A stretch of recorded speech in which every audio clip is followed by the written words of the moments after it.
அனைவருக்கும் வணக்கம். உங்கள் அனைவரையும் சிக்ஸ்த் சென்ஸ் மேத்தமெட்டிக்ஸ் பிஎஸ்கே சேனலுக்கு வரவேற்கிறேன். இன்னைக்கு நம்ம 11ஆம் வகுப்பு மாணவர்களுக்கான முதல் அறிமுக வகுப்பு தான் இன்றைய வகுப்பு. என்ன 11ஆம் வகுப்புக்கு வகுப்புகள் இன்னும் ஆரம்பிக்கவில்லை என்ற சூழ்நிலையில் இன்றைய அறிமுக வகுப்பு வந்து உங்களுக்கு மிகவும் பயனுள்ளதாக அமையும் என்று நான் எதிர்பார்க்கிறேன். சரிங்களா?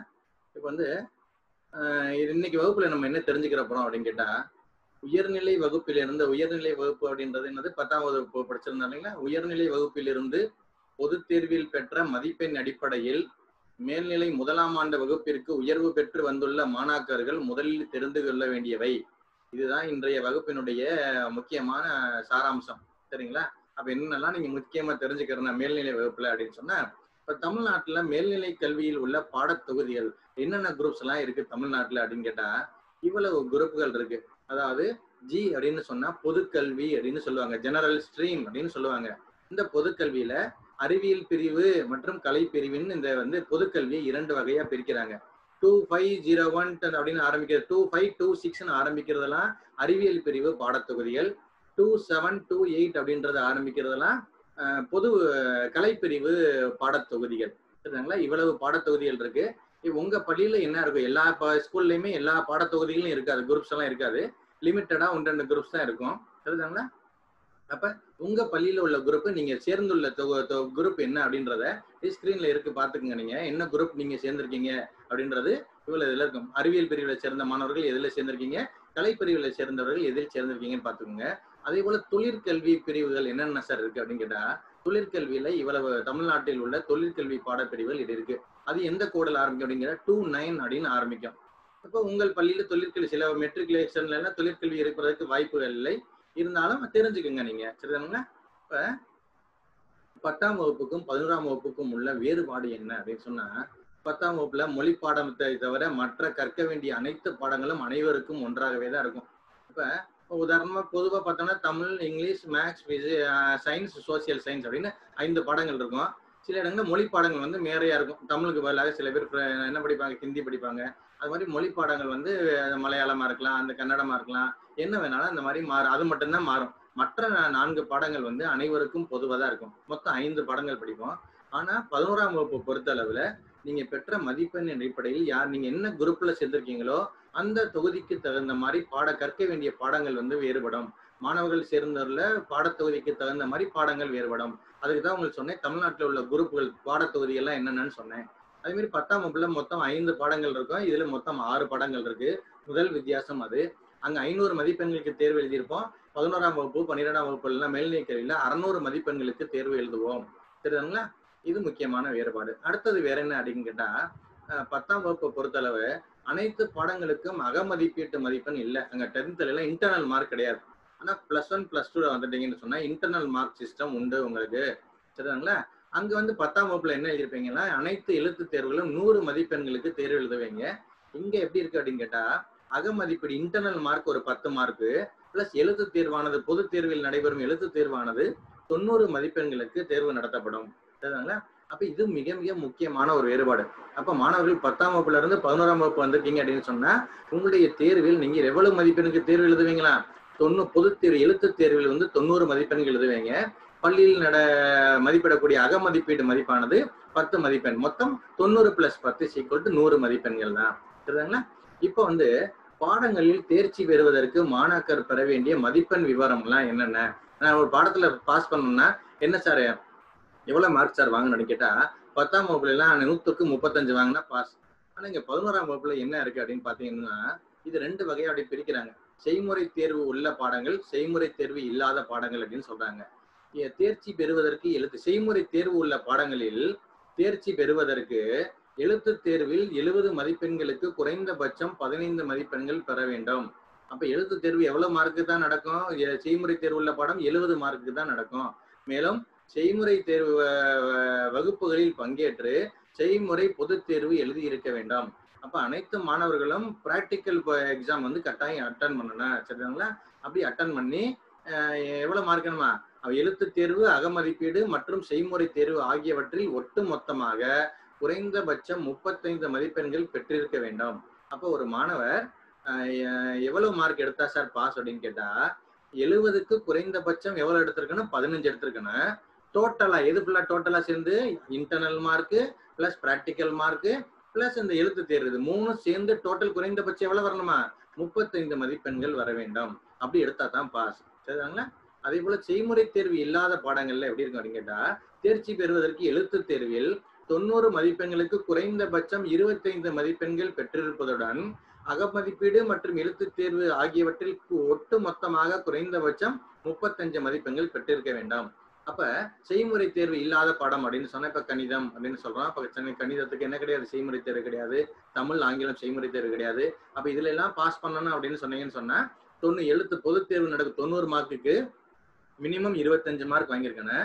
அப்புறம் இன்டர்னல் மார்க்கையும் சேர்த்து டோட்டல் போட்டோன்னு சொன்னா அது குறைந்தபட்சம் எவ்வளவு வந்திருக்கணுமா 35 மதிப்பெண்கள் பெற்றிருந்தாதான் தேர்ச்சி பெற்றதாக அறிவிக்கப்படுவர். சரிங்களா? இதெல்லாம் நல்லா பார்த்துக்குங்க. அதை அதே போல தொழிற்கல்வி பாடங்கள்ல எப்படி சார் தேர்ச்சி பெறுவதற்கான வழிமுறை என்ன அப்படின்னு கேட்டா தொழிற்கல்வி செய்முறை பாடங்களில் தேர்ச்சி பெறுவதற்கு தொழிற்கல்வி செய்முறை புறத்தேர்வில் 75 மதிப்பெண்களுக்கு குறைந்தபட்சம் 20 மதிப்பெண்கள் பெற்றிருப்பதுடன் அகமதிப்பீடு மற்றும் செய்முறை தேர்வு ஆகியவற்றில் ஒட்டுமொத்தமாக குறைந்தபட்சம் 35 மதிப்பெண்கள் பெற்றிருக்க வேண்டாம். அப்போ ஒகேஷனல் குரூப் எடுத்தவங்களுக்கு எழுத்து எக்ஸ்டர்னல் எக்ஸாம்ல வந்து எவ்வளவு எடுத்திருப்பாங்களா செய்முறையில பிராக்டிக்கல் எக்ஸ்டர்னலுக்கு 75க்கு குறைந்தபட்சம் 20 மதிப்பெண்கள் பெற வேண்டும். இன்டர்னல் மார்க்கையும் சேர்த்து கூட்டி 35 வரணும். இதான் பிராக்டிக்கல் ஒகேஷனல் பிராக்டிக்கல் சப்ஜெக்ட்ஸுக்கு. அப்ப இதை ஒரு அப்டிராக்டா அப்படியே பார்த்தோன்னு சொன்னா குறைந்தபட்ச தேர்ச்சி மதிப்பெண் எப்படி அப்படின்னு கேட்டாங்க. ஒரே டேபிள் இருக்கு பாருங்க. அப்படியே செய்முறை தேர்வு உள்ள பாடங்கள் மொத்தம் 100க்கு 35 எடுக்கணும். எழுத்து தேர்வில் குறைந்தது எவ்வளவு எடுக்கணுமா 70க்கு 15 எடுத்திருக்கணும். அப்ப இதுவும் எடுக்கணும். இந்த ரெண்டு கண்டிஷனுமே சாட்டிஸ்ஃபை பண்ணாதான் என்னது மாணவர்கள் தேர்ச்சி பெற்றதாக அறிவிக்கப்படுவார். சரிங்களா? இப்போ பாத்துங்க அந்த ப்ரொசீஜர் பாத்துங்க, பாஸ் பண்ணக்கூடிய ப்ரொசீஜர்.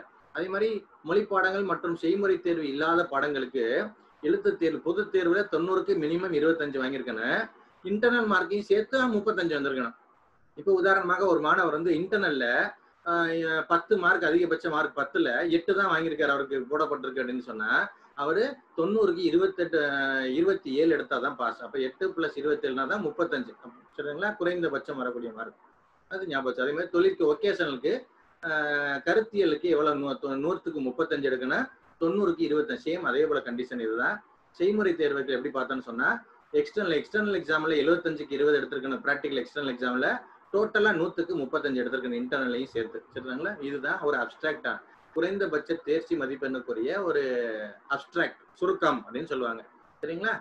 இப்ப அகமதிப்பீடு இன்டர்னல் மார்க் எப்படி சார் வழங்குறாங்க, இன்டர்னல் மார்க் சிஸ்டம் எதுக்கு கொண்டு வந்திருக்காங்க அப்படின்னு கேட்டா இப்ப வந்து அனைத்து பாடங்களிலும் மாணவர்களின் தொடர் கற்றலை ஊக்கப்படுத்தும் நோக்கத்துடன் ஒவ்வொரு பாடத்திலும் 10 மதிப்பெண்கள் அகமதிப்பீடாக அளிக்கப்பட்டுள்ளது. மேலும் தொழிற்கல்வி பாடங்களில் செய்முறை தேர்வுக்கு 25 மதிப்பெண்கள் அகமதிப்பீட்டு மதிப்பெண்களாக வழங்கப்பட்டுள்ளது. தொடர்ச்சியான கற்றலுக்கு மாணவர்களின் வருகை பதிவு முக்கியமானதாகும். மேலும் தொடர்ந்து மதிப்பிடும் போது மாணவர்களின் கற்றல் அடைவு அறியப்பட்டு மாணவர்களின் முழுமையான கற்றல் அடைவினை உறுதிப்படுத்த இயலும். இதன் அடிப்படையில் பின்வருமாறு அகமதிப்பீட்டிற்கு மதிப்பெண்கள் வழங்கப்படுகிறது. சரிங்களா? அது எப்படி வழங்கப்படுறாங்க பாருங்க. இன்டர்னல் மார்க் எப்படி உங்களுக்கு கொடுக்குறாங்கன்னு அட்டெண்டன்ஸுக்கு மாணவர்கள் வந்து ஸ்கூலுக்கு வர்றீங்க இல்லையா, அதுல மொத்த வேலை நாட்களில் மொத்த வேலை நாட்களில் 80% மேல் வருகை புரிந்திருந்தால் 2 மதிப்பெண்கள், அதிகபட்சம் 2 மதிப்பெண்கள் வழங்கப்படும். 75% 80% வரை வருகை புரிந்திருந்தால் 1 மதிப்பெண் விழும். 75க்கு கீழே வாங்கினேன்னு சொன்னா மார்க் கிடையாது இருக்கு. அப்ப வருகை பதிவுக்கு அதிகபட்சம் 2 மதிப்பெண்கள் வழங்கப்படுகிறது. சரிங்களா? அதே போல கிளாஸ் டெஸ்ட் வைப்பாங்க டீச்சர்ஸ். மொத்தம் 25 மார்க்கா கிளாஸ் டெஸ்ட் உங்களுக்கு முன்னாடியே அறிவிக்கப்படும். அதை 4 கிளாஸ் டெஸ்ட் நடத்துவாங்க 25 மதிப்பெண்களுக்கு. அதுல சிறந்த 3 மதிப்பெண்களை எடுத்து அதை 4க்கு எவ்வளவுன்னு கணக்கிடுவாங்க. அப்ப சிறந்த 3 தேர்வுகளில் பெற்ற மதிப்பெண்கள்னா மொத்தம் 75 மார்க்குக்கு இருக்கும். அந்த 75க்கு பெற்ற மதிப்பெண்களை 4 மதிப்பெண்களுக்கு எவ்வளவுன்னு கணக்கிடுவாங்க. அப்ப கிளாஸ் டெஸ்ட் நடத்தப்படுறதுல உங்களுக்கு எத்தனை மார்க் அதிகபட்சம் 4 மதிப்பெண்கள் வழங்கப்படும். அப்ப இன்டர்னல் மார்க் எதுக்கு அட்டெண்டன்ஸுக்கு 2 மார்க்கு, கிளாஸ் டெஸ்ட் வைக்கிற 4 டெஸ்ட்ல பெஸ்ட் 3 டெஸ்ட்டை வந்து 4க்கு எவ்வளவுன்னு கணக்கிடுவாங்க. அதுக்கு கணக்கிடக்கூடிய வழிமுறை தான் இது. சரிங்களா? இதையும் பார்த்துக்குங்க. இம்மதிப்பெண் அதாவது கடைசியில வரக்கூடிய மதிப்பெண்ணை தோராயப்படுத்த வேண்டாம். 0.5 அப்படின்னு வந்துச்சுன்னு சொன்னா அது மொழியின்னா மாத்தி, இப்போ 1.5 அப்படின்னு சொன்னா 2 அப்படின்னு மாத்திடுவாங்க. அதான் தோராயப்படுத்துதல். 1.4ன்னு சொன்னா 1 தான் அது. சரிங்களா? அதே போல மூன்றாவது இன்டர்னல் மார்க்ல மூன்றாவது என்னன்னு கேட்டா அசைன்மெண்ட்ஸ் கொடுப்பாங்க. டீச்சர்ஸ் அசைன்மெண்ட்ஸ் அல்லது ப்ராஜெக்ட்ஸ் கொடுப்பாங்க, அல்லது ஃபீல்டு ட்ரிப்பு கூட்டு போவாங்க. ஏதாவது ஒண்ணு நடத்துவாங்க. அந்த இதுல வந்து இப்ப அசைன்மெண்ட் கொடுத்தாங்கன்னு சொன்னா அனைத்து மாணவர்களுக்கும் அசைன்மெண்ட் கொடுப்பாங்க.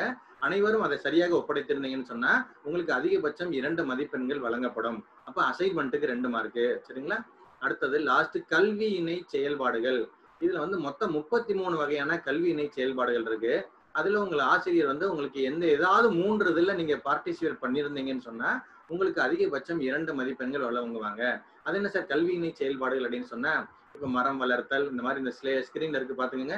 33 வகையான கல்வி இணை செயல்பாடுகள் உள்ளது. சரிங்களா?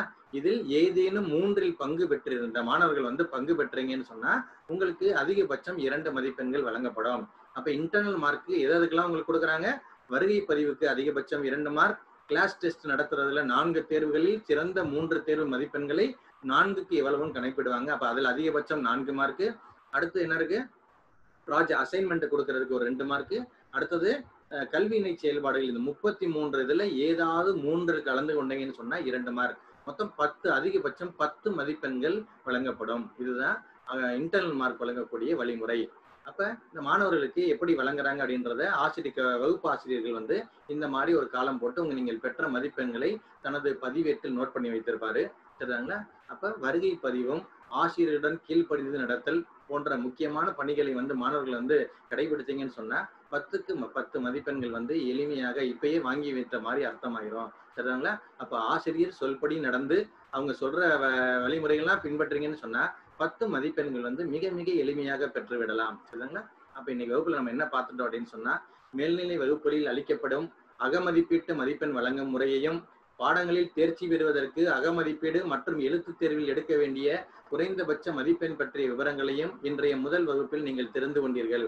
அடுத்த வகுப்பில் கணித பாடத்தில் உள்ள பாடங்கள் பற்றியும், கணித தேர்வு பொதுத் தேர்வு வினாத்தாள் அமைப்பு பற்றியும் காணலாம். கொஸ்டின் பேட்டர்ன் எப்படி இருக்கும் அப்படின்றத அடுத்த வீடியோல பார்ப்போம். அதுவரை உங்களிடமிருந்து விடைபெறுவது உங்கள் PSK. நன்றி, வணக்கம்.